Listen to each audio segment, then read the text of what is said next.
Good morning to the Caron YouTube audience, and to those of you who are here, second good morning, and to those who may be watching on live stream around the campus. Excited to be here with you. People who are tune in occasionally or all the time know that there's always a theme for the Caron Chapel service. When I see this one coming up, I always wince, and I usually start by saying it's a difficult topic for me, humility. And you can chuckle. But this week in my preparations, what I stumbled across was a very, very interesting essay about humility and virtue that suggested that humility is tough generally for people in this day and age. And I take some comfort in that. I definitely have my own issues with it, and probably would in any day and age, but I thought the insight was helpful. And I think there's a truth to it. I think that we're living in a context of division and a conflict of values. And I'd like to spin that in front of us for just a second. And one of the clear elements of conflict that we live in all the time is political. I usually try to steer sensitively clear of that, and I will steer clear of that because I'm not talking about that kind of divide. What I am mindful of this morning is that I think there's a strong embrace of like materialism, success, and power narrative that we would be blind if we weren't seeing and deaf if we were not hearing. In the media, just open, Netflix or Amazon Prime, or think about the fact that Amazon Prime is, these mega entities, and the marketing that we are inundated with, especially at this time when, commercial and materialism is so in front of us. And I think heroes is another place where we see it. Who is it that we thrust in front of our kids as people to be admired? And I really worry about that. I have grandchildren who I just adore, and I'm afraid for the world in which they are getting prepared to be adults. And when I was a young man, I felt like we had two ranks of heroes, and there was the occasional person who lived in the contradiction of that. I'm thinking like certain sports figures who were celebrated not only for their prowess and physical achievement, which falls on the one side, but also celebrated because they were good people. And I have an outline behind me. I think it says simplicity, humility, and service. And I think it'd be hard at the moment to come up with somebody who's on the cover of any mainstream media who embodies those kind of values, except in the moment of the 10-second tenderness moment at the end of the evening news, or where sometimes I watch this thing and I think they call them boosts, where it's an acknowledgement on the part of the media player that we're inundating you with terrible shootings and all sorts of economic stuff, and this is the new drug, and this is the new initiative, and this is the new battle that's happening, and all that stuff, and we're going to do 5 seconds of heartwarming information, and that ratio is depressing to me.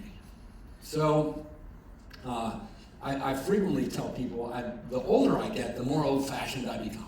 When I was a young man, 16 to 25, I'm going to say, this is before I found myself embarking on my journey of recovery, I thought adults were stupid. I thought old was outdated. I thought, antiquity could be largely ignored, except it was sort of, curiously fascinating.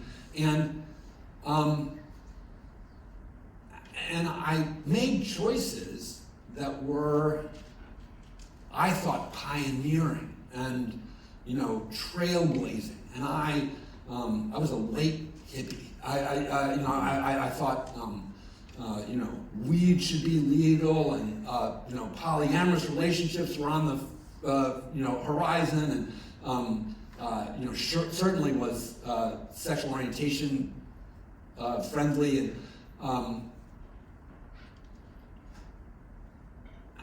and what's happened is I'd like to still think of myself as now in the new language somewhat woke, but at the same time, while I'm very comfortable with radical forms of diversity and inclusion, I've become a person who likes old-fashioned stuff. I built my profession around reading texts that are thousands of years old, and the more I read them, the more I think they encode wisdom in the midst of their, taintedness that is astonishingly relevant in the present, and that antiquity and wisdom traditions and our grandparents and great-grandparents, well, surely made tremendous mistakes, but they had a lot going on. And humility falls in the category of that for me. It's an old-fashioned, timeless, globally recognized and honored virtue and value. And here I am campaigning for something that the 20-year-old in me would have thought, really, Jack? But we don't have to reinvent virtue, and we don't have to reinvent value. And I'm afraid some of our reinventions of those things have caused this as much harm as improvement or progress. And so this essay that I was reading has a mistake in it, which is it was written by a Catholic writer, and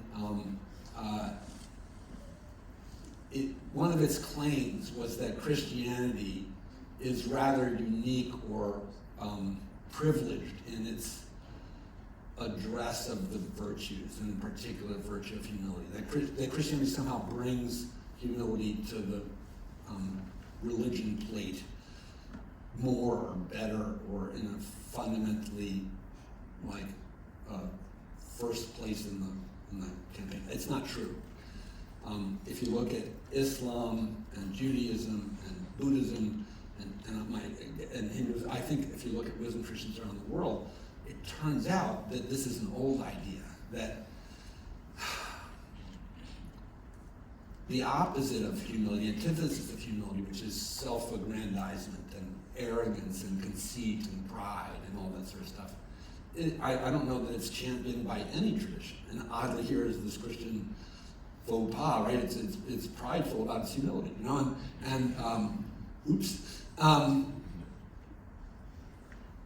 There's a saying, I'm going to forget it, so I want to read it just because it caught me. As I was surveying the wisdom tradition landscape, I found this beautiful Jewish saying: "The word of God can only be heard in a humble heart." What I found in looking at the wisdom traditions of the world was that Judaism, Christianity, and Islam, which are the three sources of our readings for today, share this idea that the connection that we have to the divine increases the more we are less absorbed in ourselves. I think that makes sense. The Buddhist idea is sort of similarly, like Buddhism champions humility as a necessary requisite to growth towards enlightenment. You can find Dharma talks about humility. It's not a minor theme, I don't think, in any of the wisdom traditions of the world.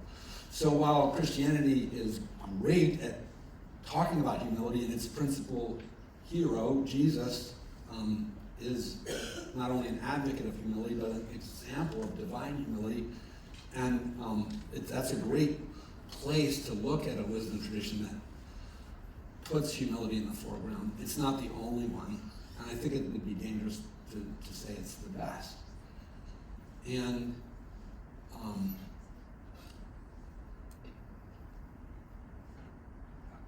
we're here at Caron because of this pandemic of addiction. And I use that word intentionally, right? It's a word that has, we're in a tridemic or whatever, RSV, and yet I feel like somehow it's like COVID, we've acclimated to addiction over thousands and thousands of years, and there are people out there who fail to regard it as a crisis. It is a crisis, and it's rampant in our world. And one of the characteristics of people who are lost in addiction, as those who love them watch, is a seeming preoccupation with self. So addiction looks pretty darn selfish from the outside. I think that needs to be looked at a little more carefully, because I think what my experience is as a chaplain working with people who become addicted is that there really is a difficulty intercepting that outward-facing presentation, and that what happens is that the person becomes captive to the attention of the drug or behavior, and so it's hogging all of their power and attention and time, and that looks extremely selfish, but it's actually a loss of control and not a choice anymore, right? We know this from the disease concept and from brain studies and all that sort of stuff, is that family members are like, why don't you stop? And the person who is suffering is maybe asking themselves the same question, except is, why can't I stop? They're not going, I'm looking forward to being a jerk to my spouse and my kids today. There's something tremendously humiliating about being in the throes of addiction. It's an awful condition. It's a miserable state. And so I find it ironic that I'm here trying to talk about humility as a path outward, but I really do think that it's a piece of the puzzle of the joy of recovery. And this has to do with the underlying social climate and environment in which we are, and I want to distinguish recovery from mere abstinence. So I think there are people who battle this affliction by trying to stop. And the AA term for this is white knuckling. And they may come to Caron and they may learn, tricks and techniques for craving avoidance or endurance, and all kinds of substitution or replacement behaviors, which are great, but they're not necessarily open in the process of this movement into a treatment center and out of the treatment center and beyond to some sort of spiritual transformation or awakening. That's not the agenda. It surely was not my agenda in my beginning of recovery. I was an atheist. I didn't come to AA and the 12 steps in the recovery movement for moral improvement. No. And when people started talking to me about it, I'm like, what the heck does that have to do with not drinking? But what came to be clear to me was that drinking was an antidote to a kind of distress. And when I ceased drinking, I experienced greater distress. The AA expression here is restless, irritable, and discontented. When you take the drugs away from the person who is addicted, they will become restless, irritable, and discontented. It's not rocket science, right? Obviously, they'll become tremendously uncomfortable. Biologically, they need detox, but also squirrely, it is not easy to find yourself without your main coping channel. And this is where a spiritual solution offers itself as an alternative that has perhaps been overlooked by the sufferer. And these old-fashioned values of humility, simplicity, and service are a path to joy and contentment and the most profound satisfactions of the human experience. Much better than more money, more sex, more power, more influence. You might think that more sex, more power, more money, more influence is what you would really like, and you're sitting on a lottery ticket that you're hoping is going to pay off in that sort of category. But there's tremendous evidence to show that channel of movement towards a hope for greater quality of life and personal satisfaction isn't really effective. You climb to the next step, and then there's always somebody ahead. I mean, I don't know about the Jeff Bezos and Elon Musk or whatever. They don't look especially happy to me. One of them in the news today is, like, I'll leave that there. But I do know that I have met people along the way who have aligned their lives towards simplicity, humility, and service. And they radiate the kind of contentment that I find enviable. Ironic, yes, I'll admit.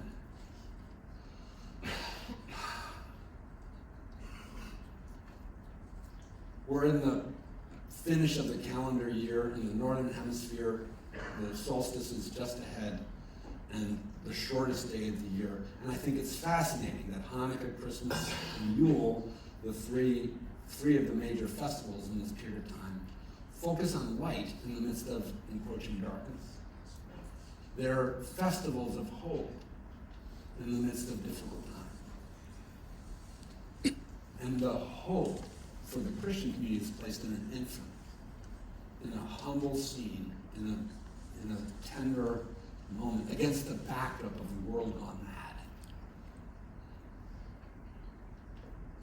I don't know what else to say except to use that story to suggest that this is my message for today. We exist in a world gone mad, and many of us, those of you wearing wristbands, have succumbed to captivity of an addictive sort. So the world gone mad has infected you personally. And just stopping is an unstable state. But stopping that and seeking to reorient your life towards values that are time-tested and noble and decent and good it's the path of the 12 steps. It's the most successful turn that provides sanctuary and protection from return to the misery of your addictive state. So, I learned to get on my knees to pray. And I